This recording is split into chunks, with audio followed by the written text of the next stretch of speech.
날이 갈수록 더위가 기세를 올리고 있습니다. 서울 등 내륙에는 벌써 사흘째 폭염경보가 내려져 있습니다. 한편 북상 중인 태풍 노루는 일요일부터 제주도에 간접 영향을 줄 것이라는 예보인데요. 네, 자세한 주말 날씨와 함께 태풍이 어디로 향하는지 알아보겠습니다. 김재훈 기상전문기자 나와 있습니다. 어서 오세요. 어서 오세요. 안녕하세요. 먼저 폭염 상황부터 알아보겠습니다. 요즘 더워도 너무 더운데요. 가만히 서 있어도 땀이 흐를 만큼 후텁지근한 날씨인데 혹시 주말에도 이렇게 더운 건가요? 네, 장마가 끝나고 폭염이 연일 기세를 올리고 있습니다. 네. 오늘로 서울에서는 사흘째 폭염 경보가 발효 중인데요.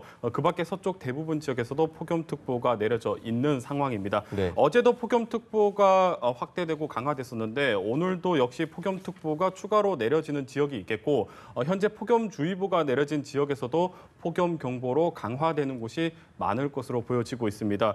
현재 지금 그래픽으로 나가고 있는데 동해안을 제외한 대부분 지역에서 폭염특보가 내려져 있습니다. 최근 폭염은 백두대간 서쪽에서 주로 집중이 되고 있는데 동풍 때문입니다. 요 며칠 상대적으로 차가운 동해상에서 바람이 불어와서 동해안은 연일 선선한 날씨가 이어지는 것이고 네. 반면에 바람이 산맥을 넘는 과정에서 열을 품게 되면서 서쪽 지방에서 폭염이 극심하게 나타나고 있습니다. 오늘도 동풍과 강한 일사의 영향으로 서쪽 지방을 중심으로 폭염이 기승을 부리겠습니다. 네. 서울의 한낮 기온이 34도 안팎까지 오르겠고 일부 내륙에서는 35도를 웃도는 지역이 많을 것으로 예상이 되고 있습니다. 주말에도 이 폭염이 계속될 것으로 보여지는데요. 더위를 부추기는 요인이 하나 더 생겼습니다. 바로 제5호 태풍 노루입니다. 이 네. 태풍이 북상을 하면서 막대한 열대 공기를 한반도로 밀어 올리면서 우리나라가 더욱더 폭염이 심해질 것으로 보여집니다. 주말에는 대부분 지역에서 아주 극심한 더위가 나타날 것으로 보여지고 특히 서울 같은 경우는 한낮 기온이 36도가 예상되는 등 올 들어 가장 더운 날씨가 예상이 되고 있습니다.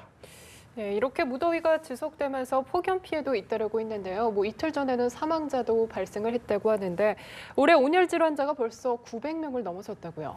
네, 극심한 폭염에 연일 일사병, 열사병 환자가 급증하고 있습니다. 질병관리본부에 따르면 올해 이달 1일까지 전국에서 발생한 온열 질환자 수가 벌써 920여 명에 달하는 것으로 집계가 됐고 이 가운데 5명이 사망을 했습니다. 폭염 사망자는 경북에서 3명, 충북에서 1명, 제주에서 1명이 나왔는데 대부분 고령대에서 발생을 했습니다. 네. 이 집계는 포함이 돼 있지 않지만 어제 같은 경우에는 20대 폭염 사망자도 나오기도 했습니다. 따라서 폭염은 남녀노소를 가리지 않고 나타나기 때문에 좀 맞서지 않는 게 중요하겠고요.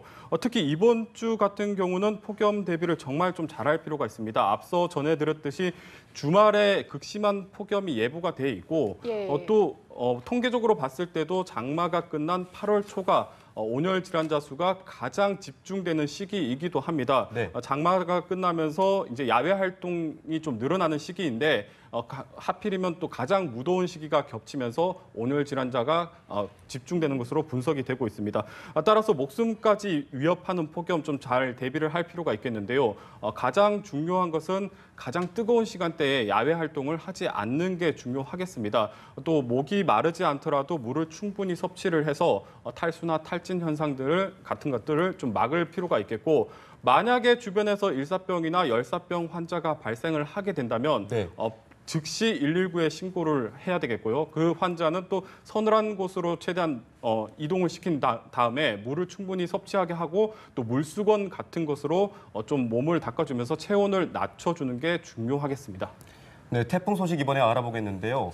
장마가 끝나고 휴가를 계획하신 분들 많이 걱정하고 계실 것 같아요. 밤사이에 태풍 경로가 좀 바뀌었나요?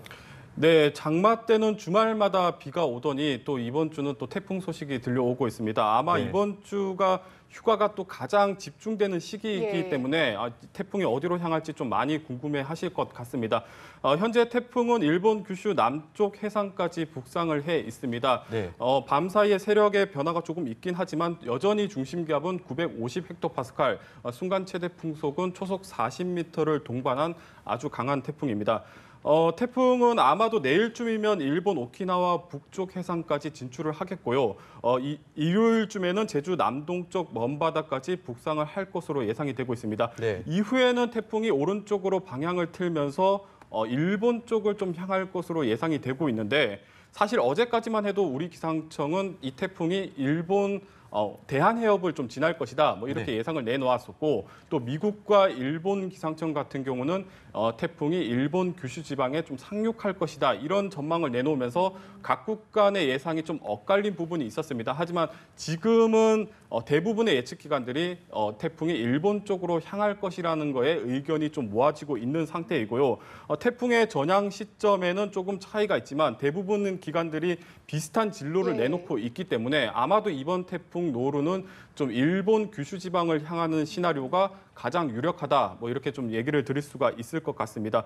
태풍이 만약 이대로 북상을 하게 된다면 제주도는 일요일쯤에 간접 영향을 받을 것 같고요. 남해안 일부 지역은 아마 월요일쯤에 간접 영향권을 좀 받을 수도 있을 것 같습니다. 하지만 태풍의 덩치가 좀 작기 때문에 별다른 영향이 없을 수도 있습니다. 다만 아직 태풍 예측에 좀 불확실성이 남아 있기 때문에 앞으로 좀 발표되는 태풍 정보를 좀 잘 확인을 할 필요가 있겠습니다. 예, 뭐 태풍 예상 진로가 하루에도 많이 시시각각으로 변하는 것 같습니다. 그만큼 이번 태풍 예측이 쉽지 않다는 걸 말해주는 것 같은데요. 이 외에도 다른 가능성은 어떤 게 있을까요? 네, 뭐 물론 있습니다. 뭐 동물 노루도 이리저리 좀 잘 뛰어다니는데 이 태풍 이름답게 좀 예측이 쉽지가 않습니다. 이미 발생 초기부터 후진을 하는가 하면 또 제자리에 머무는 등 이상 진로를 또 보이기도 했었고 북상을 하면서도 세력이 약해졌다 강해졌다를 반복하고 또 이동 속도에 변화가 생길 만큼 좀 변칙적인 모습을 보이고 있습니다. 태풍이 북위 30도 이상을 진출을 하게 되면 진로에 가장 영향을 주는 것이 제트 기류입니다. 상층의 강풍대인데 마치 빙글빙글 돌고 있는 팽이를 이렇게 채로 한 대 이렇게 친다, 뭐 이렇게 생각을 하시면 될 것 같습니다.